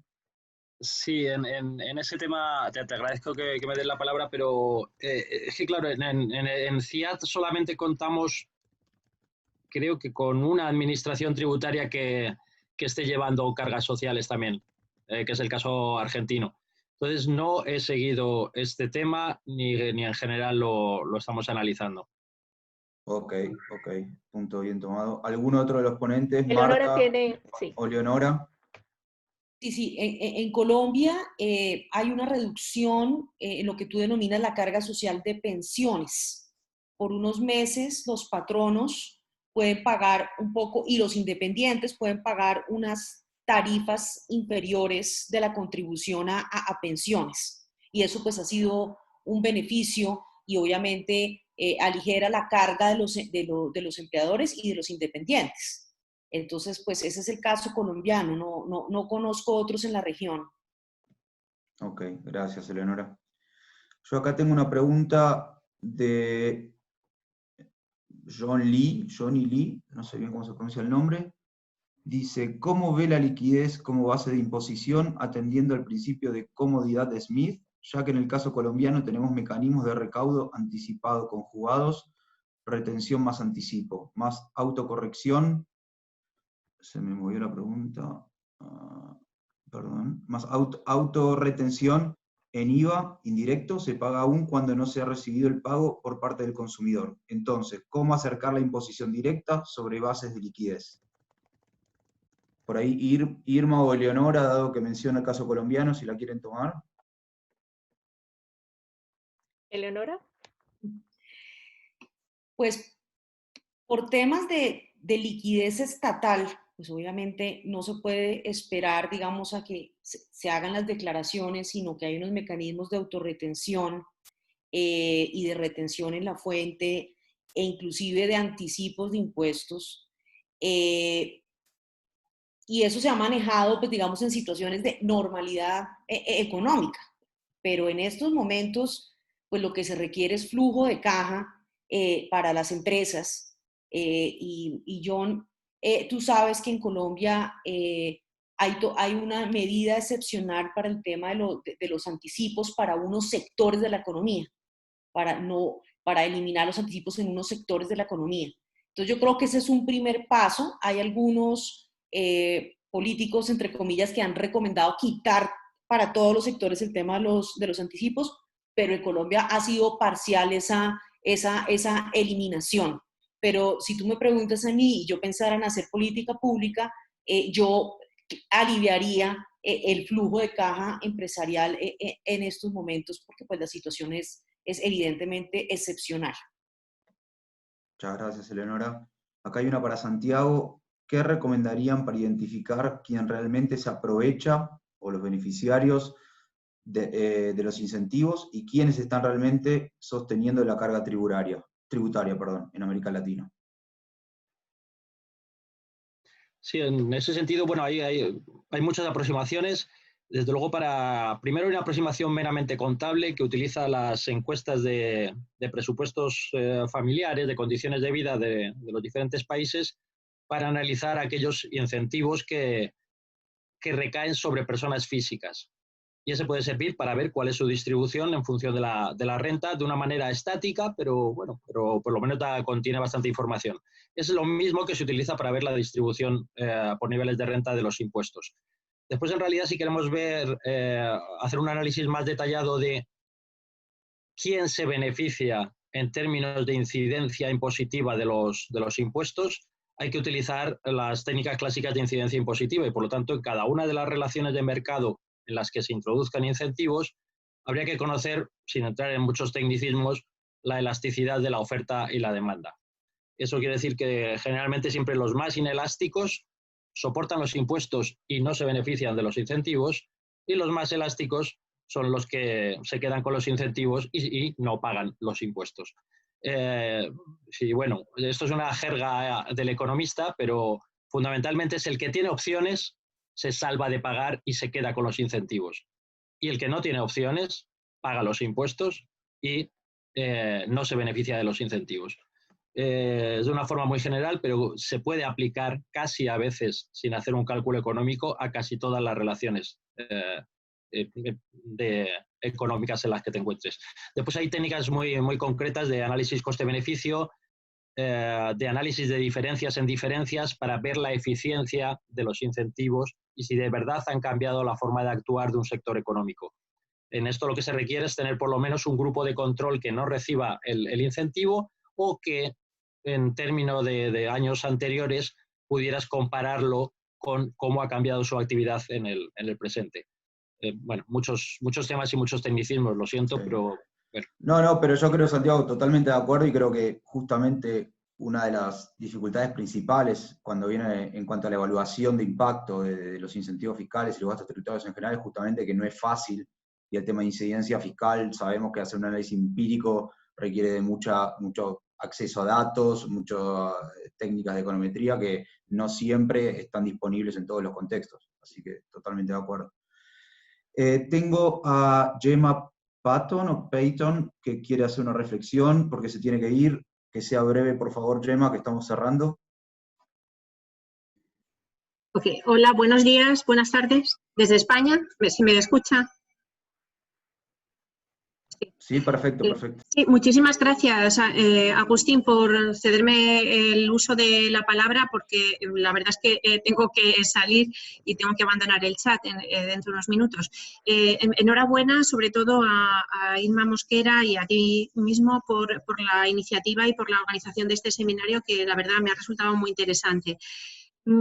A ver, quisiera plantear una cuestión que, bueno, al hilo en el planteamiento, en la intervención, lo que es la presentación de Leonora Lozano ha salido, aunque ha pasado por encima, y después Irma Mosquera también ha incidido de nuevo en esta visión, pero quería plantear, bueno, pues, no sé, una reflexión acerca del posible riesgo, bueno, pues de tal vez la entrada, vista esta situación tan extraordinaria que tenemos y la acuciante necesidad de allegar mayores recursos financieros, pues la entrada posible en una lucha a través de los incentivos fiscales por la atracción de la inversión extranjera directa, que, como sabemos, es uno de los indicadores, bueno, pues como sabemos, muy volátil, pero también uno de los indicadores más importantes, bueno, pues que como vemos incide en el panorama económico. Bueno, estoy pensando en los informes del CIAT que vemos anualmente en muchos de los países latinoamericanos, ¿no? Es cierto que la inversión extranjera directa, dependiendo del país latinoamericano al que nos refiramos, bueno, pues tiene distintas particularidades. Y perfectamente, claro, estamos ante un indicador hipervolátil y en esta situación ya se prevé que va a haber un descenso estrepitoso de la inversión extranjera. Bueno, Gemma, pues, te pido que vayas a la pregunta, así, porque tenemos que cerrar. Si no, quiero decir, todos estos países, por ejemplo, del área centroamericana, bueno, países como Panamá y Costa Rica, que son países receptores en prioritaria línea de inversión extranjera directa, sí, bueno, pues no sé si podría incidir en lo que es la evolución de la aprobación de determinados incentivos tributarios para esa atracción de la inversión extranjera en lo que es el devenir de la acción 5 de BEPS, en cuanto a que podría entrar en la posibilidad de calificarse como regímenes fiscales preferenciales determinados incentivos tributarios que eventualmente pudieran ser aprobados. Y digo, gracias, Gemma, te corto, así le damos tiempo a responder. Solo que estaba pensando en sectores económicos, financieros o de energías renovables que se ha comentado, porque ya no tanto lo que es temas de minería, que pudiera ir por la revisión de los contratos de estabilidad, entiendo, ¿no? Pero vaya, esa era mi cuestión. Nada, gracias. Te agradezco, Gemma. Y perdona. Por ahí, Marta, si querés tomar la voz. No la mandes con BEPS, pobrecita. No, o Eleonora. No. Considero que en renovables es muy importante insistir en esto que ha comentado Irma, en la temporalidad en el diseño de los incentivos, ¿no? En no establecer incentivos con carácter permanente, porque junto con los feed-in tariffs y otro tipo de ayudas podemos encontrarnos con una situación de déficit tarifario, que no presupuestario, ¿no? Y esto a efectos económicos para los países pues puede ser muy importante. Entonces, el tema de la temporalidad, insistir que en las renovables es importante, tan importante como establecer el porcentaje de renovables que puedes alcanzar y que quieres alcanzar. Exacto. Y planificar las acciones en consonancia con tu mix de renovables y con la región a la que perteneces. Y ya me callo. Agustín. Muchas gracias, Marta. Nos queda un minuto, así que simplemente para cerrar, les agradezco a todos la participación activa. Quedaron muchas preguntas en el chat que no pudimos ni formular ni responder. Yo supongo que los ponentes, estoy hablando por mí, pero van a estar más que contentos de recibir preguntas si tienen para hacer un follow-up. En todo caso, las presentaciones y el video del evento van a estar disponibles online en el sitio del Council on Economic Policies y en el sitio de GlobeTax.gov. Así que muchas gracias. Irma, no sé si querés decir unas palabras. Sí, para cerrar. también agradecer a Frederick y a Juliana por el trabajo que han hecho, y además también saber que hay un reporte, un sumario que ellos están también elaborando, o sea que esto sigue todavía, y también se va a publicar en el blog de GlobeTax.gov en el Council of Economic Policies. Entonces, este era nuestro segundo seminario. Ha sido muy interesante. Muchísimas gracias por su tiempo y hasta la próxima. Y muchas gracias en especial a Marta, Eleonora y Santiago por tomarse el tiempo. Muchas gracias. Hasta luego. Gracias. Saludos a todos. Adiós. Un placer. Enhorabuena. Gracias.